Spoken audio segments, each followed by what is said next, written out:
14 اگست کا ایک ایسا دن ہے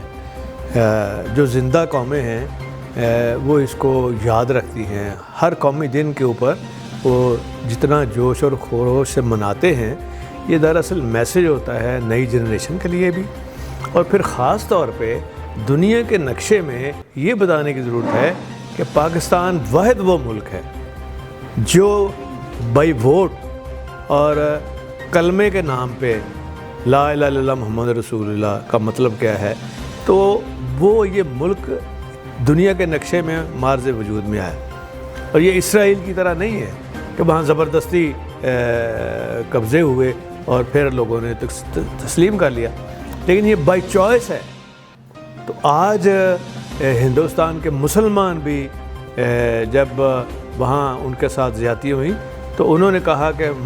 آج ہمیں احساس ہوا ہے کہ واقعی ہمارے بزرگوں نے غلطی کی تھی، ہمیں پاکستان میں ہی جانا چاہیے تھا اور ادھر ہی ووٹ دینا چاہیے تھا. تو میں یہ کہنے کا مقصد یہ ہے، چاہے سیاسی طور پہ یا 100 اختلافات ہوں، لیکن جہاں قوم کی بات ہو، قوم کی مضبوطی کی بات ہو، جہاں پاکستان کی بات ہو اور پاکستان کے عوام کی مضبوطی کی بات ہو، تو اس میں تمام تر اختلافات بھلا کے تو ایک قوم اکٹھی نظر آنی چاہیے، اتحاد نظر آنا چاہیے. اور قائد اعظم کا تو فرمان بھی ہے اتحاد، تنظیم اور یقین محکم، اور اس پر عمل کرتے ہوئے پاکستان ایک مضبوط ترین انشاءاللہ تعالی ملک ہے،